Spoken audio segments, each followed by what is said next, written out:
morning. This is Steve Stites live at the University of Kansas Health System Media Studio. Good morning, Kansas City. I hope things are going well out there for everybody. I'm joined this morning by Dr. Dana Hawkinson. Yes, I do say Dr. Hawkeye every day now. It's just kind of the deal. And Dr. Carrie Weinecke. Dr. Weinecke is our chair of OBGYN, Obstetrics and Gynecology here at the University of Kansas Health System. We wanted her to come on because we've had a lot of questions that have come to us around things related to pregnancy, COVID, transmission to the child, how moms do it with pregnancy. And so we thought we'd talk with her for a moment. Dr. Hawkinson, any updates on our numbers? How are we doing out there? Yeah, our numbers are still the same. We're about 33, 35-ish. Still same number of people on the vents. We still have continued rule-outs of around 15 to 20 every day, sometimes a little bit more. But as far as the number of critically ill, our numbers are just about the same as yesterday. Yeah, which is, I think, good news. That's good news. Are we flattening the curve, Dana? Well, I'd like to bring that up. You know, there's a lot of talk now, and yesterday we saw some articles about projections. You know, projections are projections, and they are based on data, and they are based on hopefully the most up-to-date data, but it's based on the variables that we put in. And we understand that the projections from today can change from the projections what they were a week ago, from where they will be in a week. And so it's important to look at those, but not put a lot of weight into them, because we still have to continue to do the right thing, because those projections can change on a dime. Yeah, we'll come back to that, I'm sure, in just a moment. Carrie, I can't tell you how many times these questions have come up to us, and I don't really know that much about it. So I bet you do. So talk to us about moms, pregnancy, and coronavirus. So we get a lot of questions as well, and one of the things is that you know, being pregnant is a time of lots of questions anyway, and a little bit of anxiety. So this is adding to a lot of our patients, and we want people to know that that's normal and it's okay to have these questions. We certainly encourage all of our patients and women that are pregnant to reach out to their doctors to ask specific questions if they have any. As with any new disease or type of virus out there, our data is somewhat limited, especially in pregnant patients, because the population is much smaller than all of these patients out there. So a lot of this we are learning as we go daily, and we're finding out things every day. But what we've seen so far is that we believe that pregnant women are at no increased risk versus the general public of getting COVID.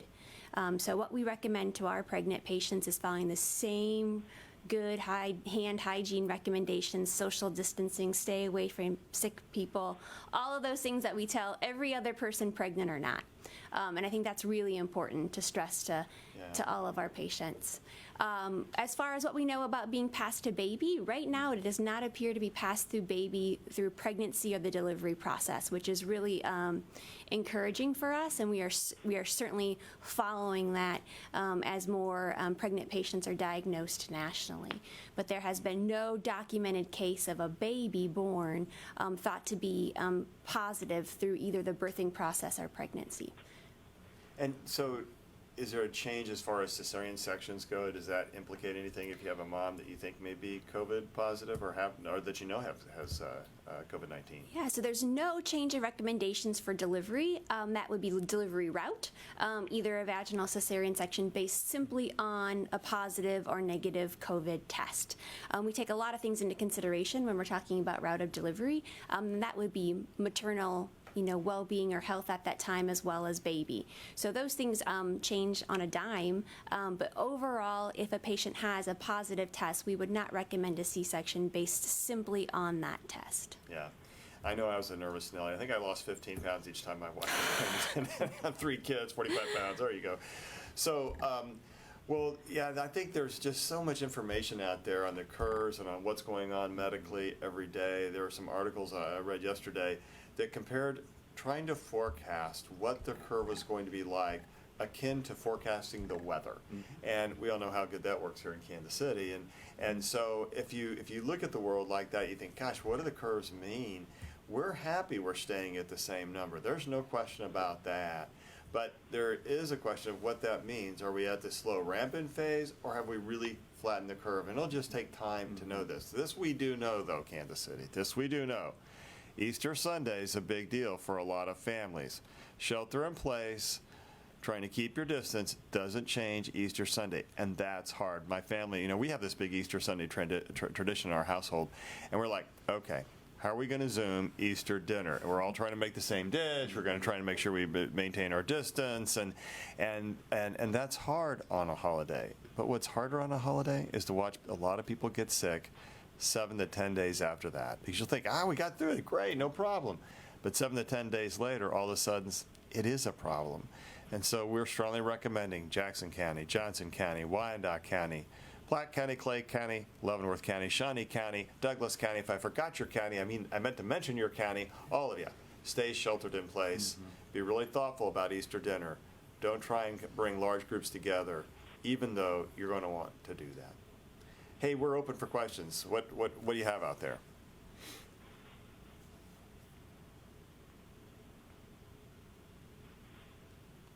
People used to have to come off mute and see if they have anything. But in the meantime, Dana, any indications around the state of Kansas or the state of Missouri, not just the Kansas City metropolitan area, about what we think is going on? I think we still have continued to see increasing numbers in general that continue to be reported every day. It's very difficult, especially for our partners in western Kansas, in the more rural areas of Missouri, because we know that disease is there too. And every day you'll see a trickle of 1 or 2 more cases, and that's the real concerning part. And those less central areas with maybe less resources and things of that nature. Yeah. Kara, you mentioned that there is a lot of anxiety around pregnancy. I'm guessing for all the people who are pregnant right now, early or late stage, you are getting increased calls and harder because you can't see all those patients right now. How are you guys taking care of that, and how is telehealth working for you?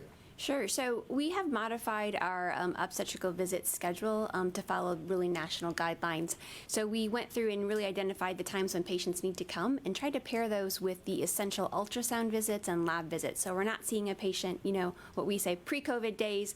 You might very well come and see your obstetrician one day and 2 days later come back for your ultrasound. So we're trying to pair those together, which does decrease the number of times that you see us face-to-face. We've been doing a lot of phone calls and talking to patients. We have resources in our clinic for help. Some of the frequently asked questions links that are vetted by our national our national organizations that patients can take and have that website with them, because we all know that when they see us, they never think of all those questions. But the minute they walk out the door, 5 or 6 other ones come in. Grandma calls and asks, and so we have those resources. And then in addition, we have some resources for mental health, especially specifically around COVID, et cetera.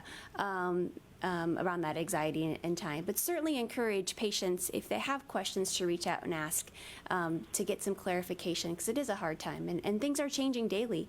So some of the things that they might have read last week might not be true today. Yeah. So if there are questions, please reach out to their physicians.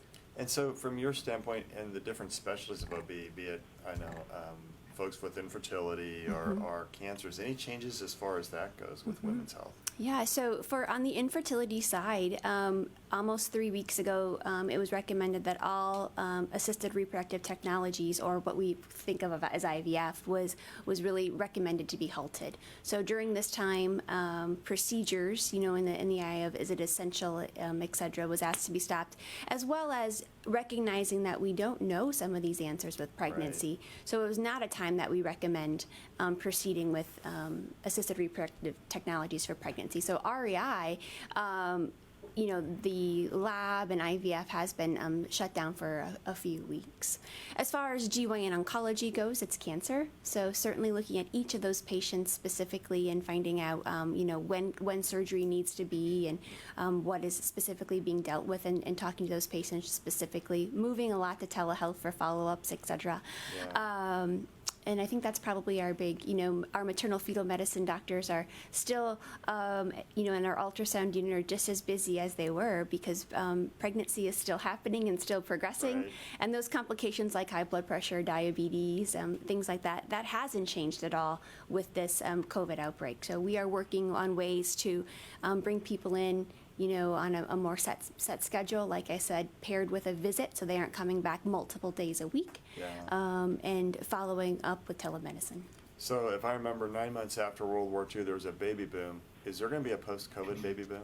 Yeah, so we certainly, here in Kansas City, we were joking we were going to deal with the post-Chiefs baby boom, Yeah, and that's then good too. following would have a post-COVID baby boom as well, right? But that's interesting, and I think it's up to everyone's guess. There is some people think that actually it will not happen because this has really made people a little bit reflect on resources and what is out there a little bit. So there was actually an article that people actually predict that will not see the baby boom. Okay. Only time will tell. All right, so Chiefs plus COVID, kind of same story then. Right? Business as Right. usual. I think, we did see a Royals baby boom, so I'm definitely suspecting a Chiefs baby boom, but we're going to have to follow up on this COVID one. All right, good deal. Questions? Hi, this is Nate from the health system. We have some questions that have come in through Facebook. You bet. One person is asking how we are separating COVID positive patients from non-COVID patients on the labor and delivery unit. Yeah, so we have not had a COVID positive patient on the labor and delivery unit yet, but we do have an area on our labor and delivery unit that will be specified for those patients. It has a negative airflow area. It is sort of sequestered on our labor and delivery unit. And you do different PPE with people, different Of course. protection with infection control with pregnancy Of course, too. of course, as well as providers as well. Yeah. And I have another question. Someone was asking, I guess they're saying that some doctors are prescribing ZPaks in severe cases, and wouldn't that only work for bacterial infections? Great question. Wow, that is a great question. Here at the health system, we have a group of people much smarter than me who have been working on therapeutics, meaning drugs to treat COVID, since day one. We were just meeting today. There is constant publications, there is constant media stories, constant anecdotes about drugs to use for treatment of COVID. And we have to stress right now there is no FDA-approved medication for COVID infection. But we are issuing a lot of trial medications of hydroxychloroquine and azithromycin as well. There's also other stories and publications that come out all the time about different drugs to possibly use. Some of these may have activity in the lab, but not necessarily validated in a person. So directly to your point about ZPak, again, we know that azithromycin can probably have some anti-inflammatory properties, but as you were correct, it's an antibacterial medicine. Interestingly, the journal article that originally published hydroxychloroquine with azithromycin now has lost support for that article by the publishers of the journal it was in. And so, for one reason or another, they didn't seem to support it. They said basically because of the inclusion criteria. But based on that, and that was really the only journal article that used azithromycin in combination. So we are actually even deliberating now whether we even need to reduce and take off azithromycin from our clinical trials here. So that's a very good question. It is continually in motion, but I would say if you do have COVID, that I would absolutely not prescribe azithromycin or a ZPak alone for treatment of that. Other questions? Nate or anyone else out there? I had another. Sorry, I'll let you go first. Oh, thanks. This is Melissa with Channel 41.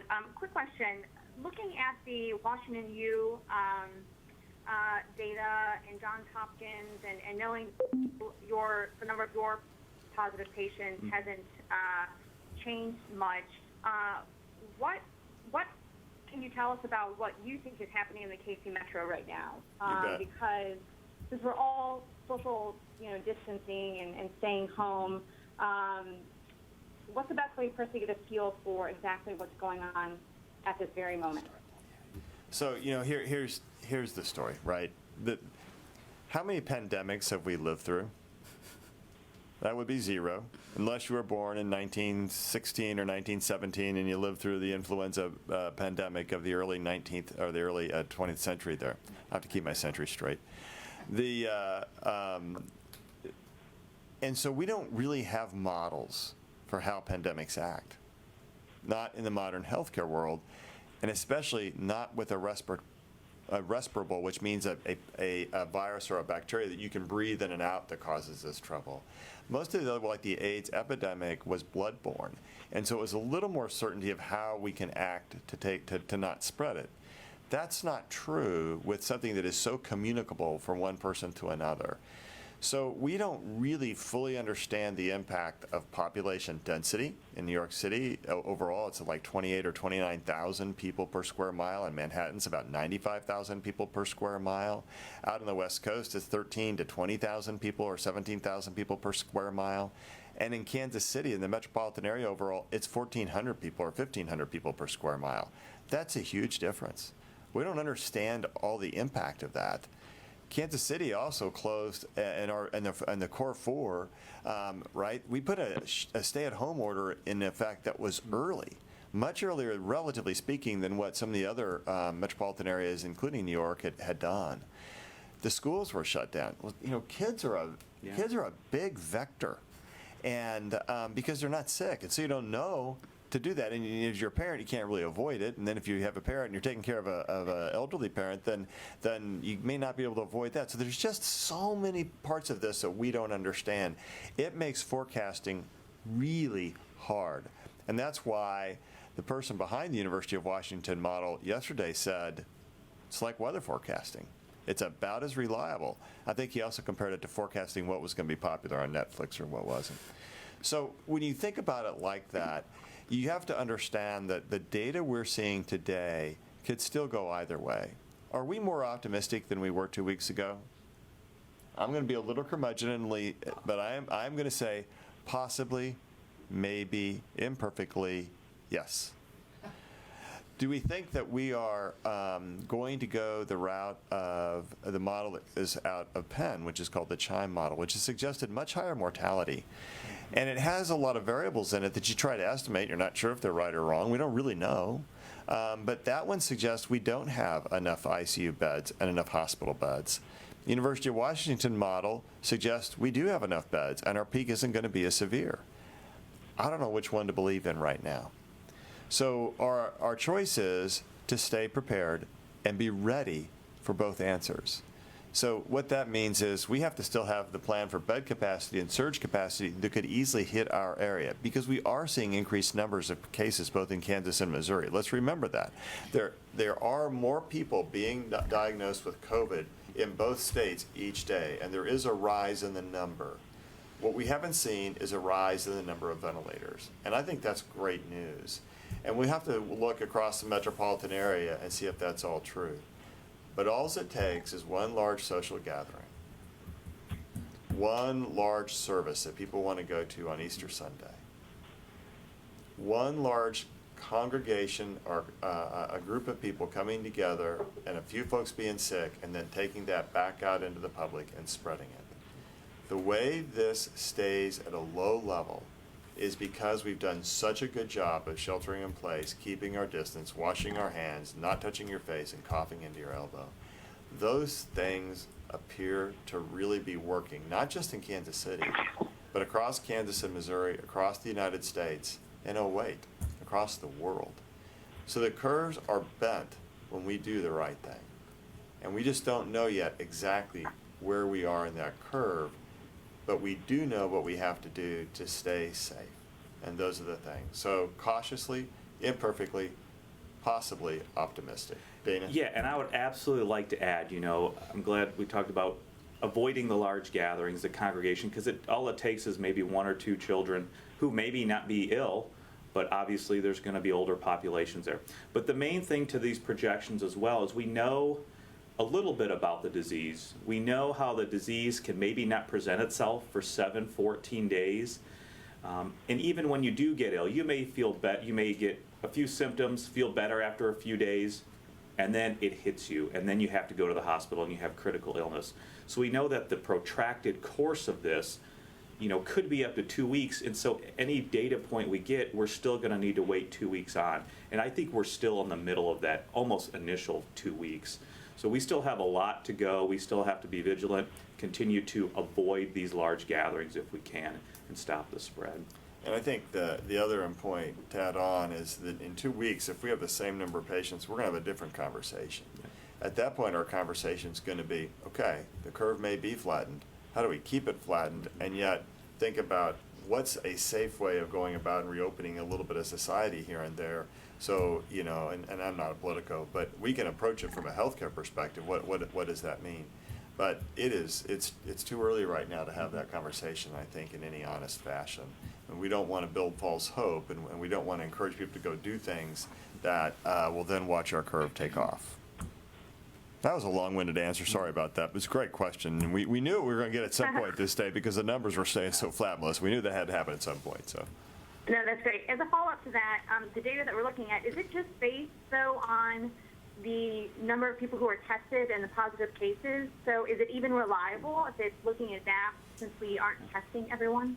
Okay, I'm just going to say, I'm going to be the first to say it. The data is not reliable because we don't test everyone, and we're only testing a select subset of patients. And it will depend entirely upon what happens with other parameters we have, like the number of people who are positive and in a hospital, the number of people who are on ventilators, or what the University of Washington model uses, which is the number of people who die.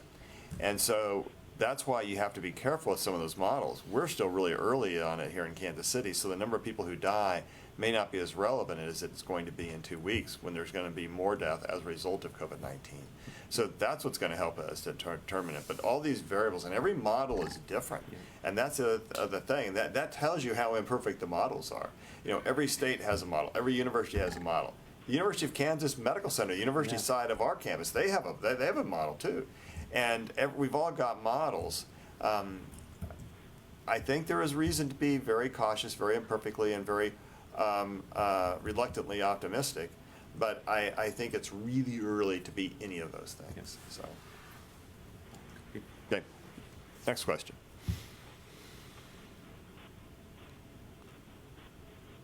Nothing yet. Okay. Well, then. I'm sorry, Dr. Stites. I do have a question. Go, Nate. Go ahead. Otherwise, I get to start asking questions. You know, that's always bad news for everybody.